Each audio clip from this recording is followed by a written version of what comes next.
गावातला एक पोरगा असू द्या, दारुडे असू द्या, नखरे केले, बैठक संपणार, माझं मी जाणार. हे तुम्ही गावकऱ्यांनी ठरवायचं काय करायचं ते. हे चुकीचं चाललेलं जे चाललंय. आणि गावाला जर शिस्त लावता येत नसेल, एकदा सगळे मला प्रमुख म्हणून सांगा. मला फक्त 6 महिने लागतील अख्ख्या गावाला शिस्त लावायला. आम्ही अख्खा मतदारसंघ चालवतोय, त्यामुळे गोगरगाव काही वेळ लागणार नाही आम्हाला शिस्त लावायला. एक एक करून शांततेत ज्याला मत मांडायचं ते मांडा. तुमचे प्रश्न सोडवायला आम्ही आलेलो आहोत आणि ह्या अधिकारात आलेलो आहोत. अधिकारी घेऊन आलेलो आहे म्हणजे माझ्या डोक्यात काहीतरी तुमच्याविषयी भावना आहे.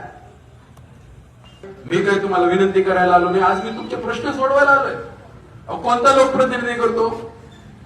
काही आमदार तर भेटत पण नाहीत. आम्ही तुमच्या घरी येतोय, तुमच्या दारी आलोय तुमच्या समस्या जाणून घ्यायला. कुठतरी आम्हाला तळमळ वाटते की एक लोकप्रतिनिधी आहे, जनतेचे प्रश्न सुटले पाहिजे.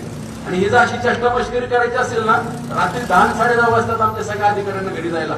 तिथनं पुढे ते घरी जाणार, रात्री 12 वाजता घरी गेले असतील आणि सकाळी तुमचे प्रश्न सोडवायला दारात आले. कृपया करून गावची आबरू जाईल असं काही कोणी करू नका. आणि तसं करायचं असेल तर माझी काहीच हरकत नाही.